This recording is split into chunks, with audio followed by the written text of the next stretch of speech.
أعوذ بالله من الشيطان اللعين الرجيم بسم الله الرحمن الرحيم الحمد لله رب العالمين ثم الصلاة وأتم التسليم على المبعوث رحمة للعالمين سيدنا ومولانا أبي القاسم المصطفى محمد اللهم صل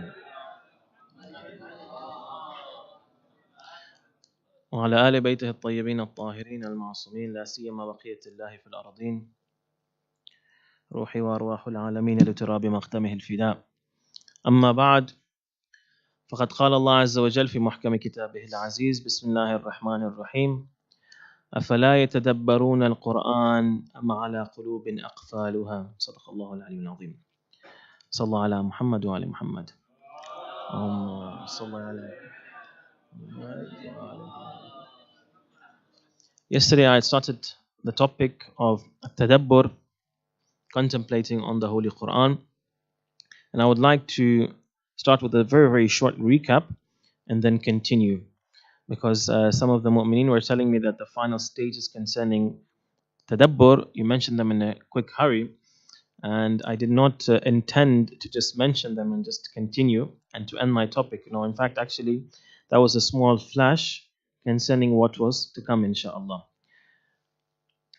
So firstly, in Surah As-Saffat, we started by asking the question that why does Allah subhanahu wa ta'ala, when mentioning the stories of the Prophet, starting from the verse 75 of Surah As-Saffat, the surah that follows Surah Yasin. So why does Allah subhanahu wa ta'ala mention salams to all of the prophets except to Prophet Lut and Nabi Yunus alayhi salam? The answer was that concerning Nabi Lut alayhi salam, Allah subhanahu wa ta'ala firstly started by talking about his wrath on his people. Whereas the prophets before, Allah subhanahu wa ta'ala started by mentioning their da'wah, their call to their people. So that call had a kind of mercy. It was a manifestation of mercy of Allah. So it suited that kind of da'wah or that mercy to be ended with a salam. Whereas with regards to Nabi Lut, Allah subhanahu wa ta'ala immediately started to talk about the adhab that Allah sent, the wrath of Allah that descended upon these people. Now when the context of speech is such, it does not suit to be ended with a salam. For instance, if you look at Surah Al-Bara'ah, all of the surahs of the Holy Qur'an start with the Bismillah. But Surah Al-Bara'ah, what is the difference? There is no Bismillah in it. Why? Because of the fact that it represents a kind of izzah of Allah Azza wa Jal. Bara'atun min Allahi wa Rasulih. Correct? That Allah Azza wa Jal is detached from you. He does not have anything to do with you, the kuffar. Secondly, with regards to Nabi Lut alayhi salam, the fact of the matter is that salam, it was a kind of good memory of the prophets before. And the prophets before, they were remembered by the qawm that succeeded them. Whereas Nabi Lut alayhi salam, his qawm was destroyed and uprooted. So who remains to have that good memory of him from his people? Nabi Nuh alayhi salam, if you were to be asking me, they were the mu'minun and they were his children that followed him, that kept his memory. Yunus alayhi salam, the difference was the fact that his story started again with mentioning the tark al-awla. That is to say, to leave the better choice, which was for him to wait. Every time Allah subhanahu wa ta'ala was sending an adhab on one of the people, Allah would tell that prophet, tell them that an adhab is going to come. And then he would tell him, he would order him. That prophet would wait for the order of Allah, now leave. And even Lut alayhi salam, the angels, they came to him and they told him, now leave. Correct? Yunus alayhi salam, he got so angry at his people, he did not even wait for them for the command of Allah. So he did tark al-awla. At that, when he did tark al-awla, he is not mentioned of the khas salam. Because we have to look, like I mentioned, at the context of the verses that are mentioned in that particular surah. Correct? That context, by mentioning Yunus that he did something that he left the better choice, it does not suit for a special salam for him. However, both of them are mentioned in the general salam. We talked about the importance of tadabbur and the fact that Qur'an has to be pondered over. Why? Because of the fact that it is the source of all of the rulings. Secondly, there are so many issues that are mentioned in the Holy Qur'an. Just a few examples of them. the human being, what a human being is. The nafs, no, that's not mine. Okay.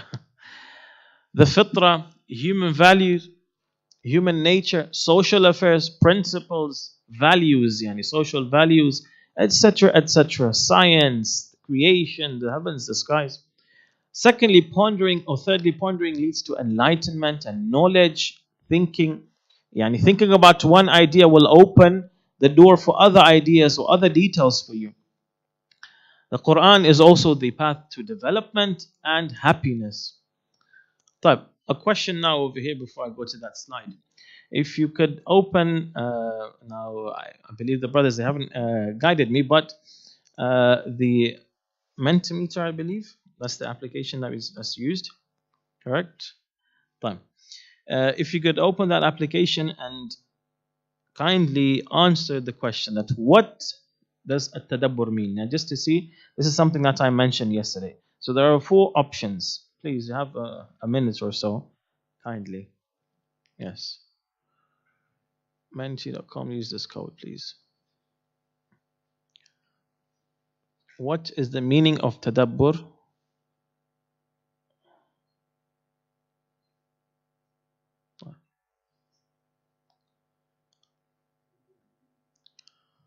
Answer fast to get more points. You'll get more iftar then. One extra sambusa. What does tadabbur mean? Number 1, to believe in the meaning or goal of an ayah. Secondly, to doubt in the meaning or the goal of the ayah. To contemplate about the meaning or goal. To think about the meaning or the goal. Now, there is more than one correct answer. Huh? Contemplate. Time. That's one answer. Time. Time. Contemplate and also to think about the meaning of the goal. Okay? So there's more than one correct answer. If you can go back to the slides, please. Time. We said tadbir al-shay, it is to look at its end result in language, original use. To think about something. Tadbir al-abd an dubur, that is to say, to release a slave after one's death.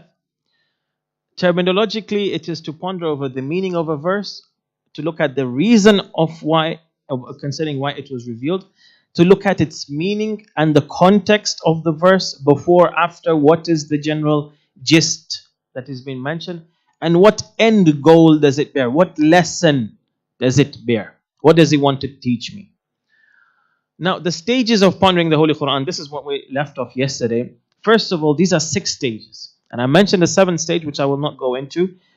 But first of all, we should look at the meaning of a word. Okay? Look at a particular word of the Holy Qur'an, of a verse. Start by talking about and thinking about its meaning. Secondly, ask why has this word been chosen and not its synonym? Yani another word that is similar to it in meaning.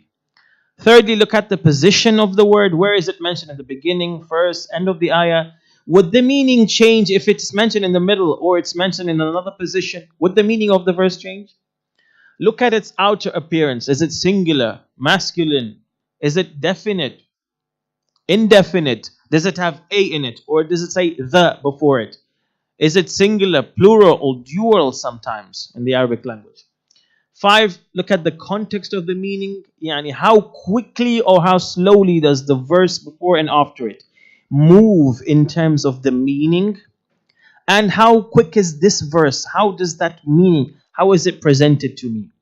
Is it quick, fast, etc.? Okay? Categorize it finally. For example, the ayat considering al-maghfirah on one side. Ayat considering, for example, belief in Allah in one side. And then I look at them, all of them together. Now, these 6 steps, we'll talk about them slowly. So today, maybe we'll only have time for maybe a part of the first stage to look at the meaning of word. First of all, let's take an example. The word jinn. Okay? The first step I take when I want to ponder over a word is I look at the root word. What is it taken from? The original word. Okay? What is it derived from? So I take the word al-jinn. I come to find that it is made up of 3 letters. Ja, na, na. Okay? Now, if you want to look, what do? First of all, you should search for all of the words from the same root. That's the step one. All of the words from the same root. Go to tanzil.net or any Quranic application, okay, and write down, for example, the first two letters of the word. And then look at all of the different words that look similar to it. All of the derivatives, we call them. Derivatives that are taken from the same root and they look the same, but they have a particular different meaning. So, if I come to jinn, jannana, I have first of all the word majnoon, mentioned in the Holy Quran. I have the word janeen. I have the word jannah, jinan, jannah alayhi al-layl. Okay? Jinan is al-jannah, jannah alayhi al-layl, when darkness, when light, when the night darkened over him. Janeen, majnoon. One question now. Do you find any similarity between these four? If so, what is it, please? Huh? Concealed. Okay. Unseen. Okay. Ahsantum. This is unseen. Invisible. How do you connect unseen with Jannah? Huh? We haven't seen Jannah. Ahsantum. Correct. It is ghaib. So we have not seen it. All of the bliss and the blessings of the Jannah, we are told about that, but we do not know it. So when you come and open up a tafsir or a translation of the Holy Quran, and you find Jannah translated as paradise, you should know that there is a far deeper meaning to it that the English language has not been able to convey, or any other language per se. Okay? So Jannah, like I mentioned, is that place that is full of bliss and happiness, but we have not been able to see it. It is invisible to us in this world. Step 2, look at the original usage of the word. How was it used in language originally by those people? Janna shay means that something was invisible. It could not be seen. Step 3 now, to interpret the rest of the meanings, those derivatives that I mentioned, in light of the original usage. So, when I want to mention al-janeen, a janeen is not only an embryo, but it is a creation, okay, of Allah subhanahu wa ta'ala in the womb of the mother, which is concealed from us. It is invisible to us. Right. With a echo, the ultrasound, you can see it. Can you see it, or do you look at the picture of it? The picture is it. I have a picture of you in my mind now. Correct? I have a picture of you over here. Is this picture you? Am I looking at you?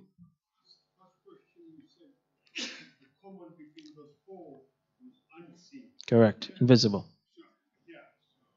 That is, you cannot see the embryo itself. You see a picture of the embryo. Ultrasound. Yes, I understand. Are you looking directly at the embryo? Is it in front of you? It's not in front of you. That is what I meant to say. So something is concealed from you. It is invisible directly from the gaze of your eyes. See? Ahsant. Nice question. Jazakumullah. So, this is not working. Ahsantum. Thank you for the question. Sallu ala Muhammad wa ala Muhammad. Sallu ala Muhammad wa ala Muhammad wa ala Muhammad. A second example, khamara. Khamr, as it is known, means wine. Okay? The root word khamara, it has a lot and so many derivatives from it in the Arabic language. But in the Holy Quran, we have khamr and khumur. Khumur is the plural of the word khimar. Khimar is the head cover.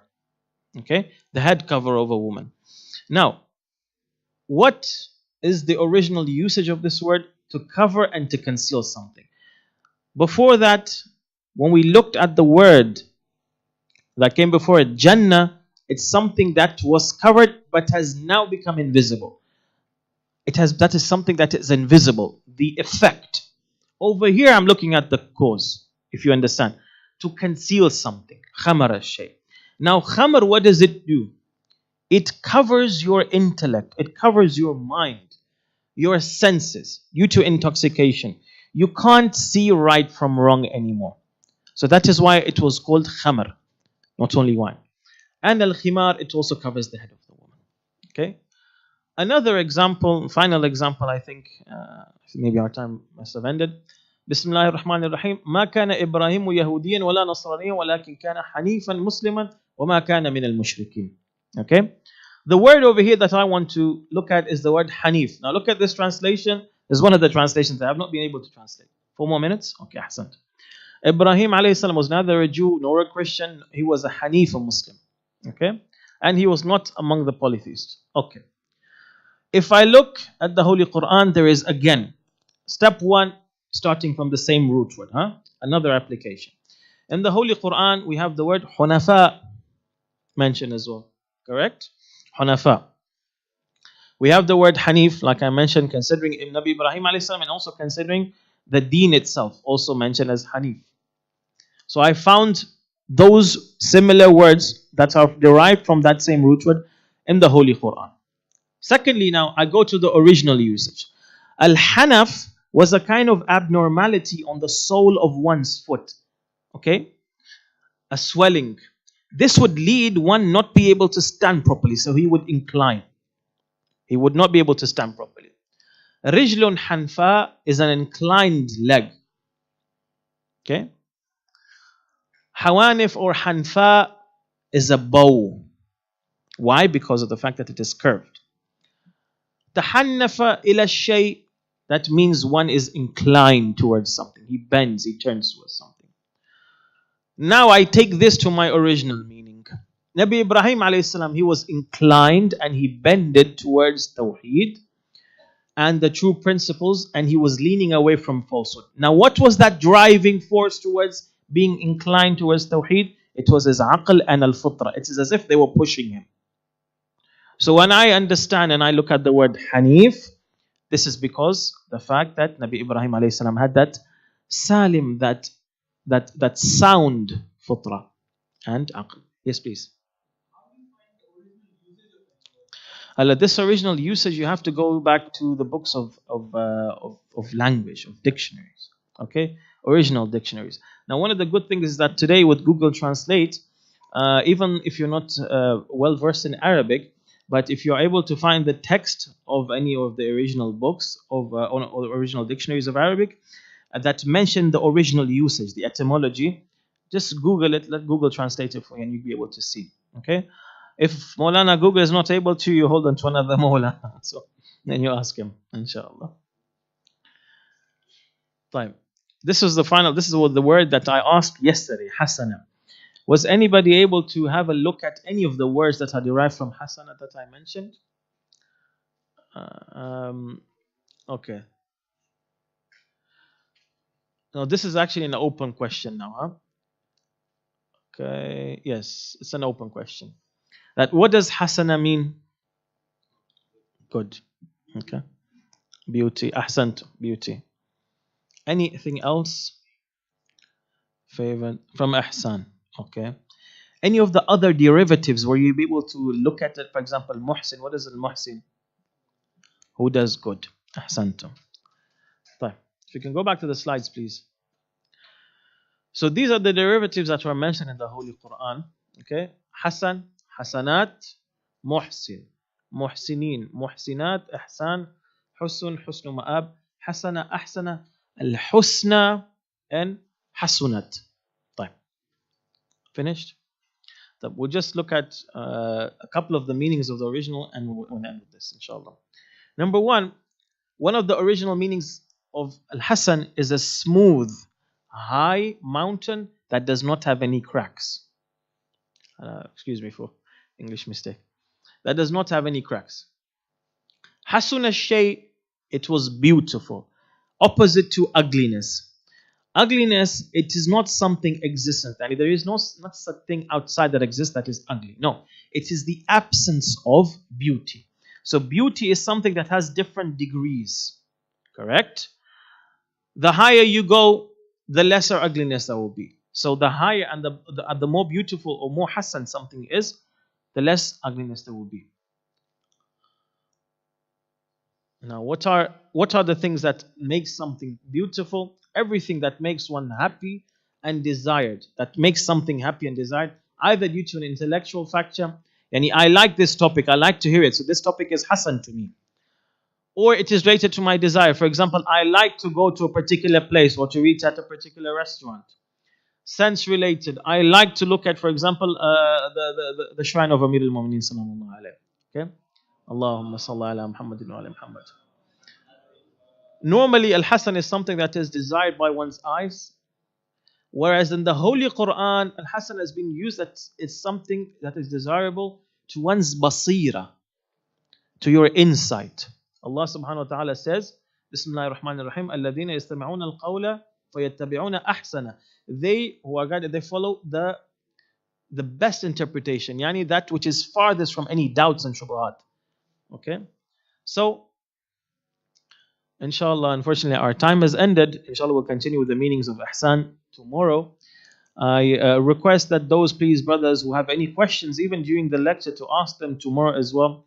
And even after the salat, I am always available. وآخر دعوانا أن الحمد لله رب العالمين. صلى الله على محمد وعلى محمد. اللهم صل على محمد وآل محمد.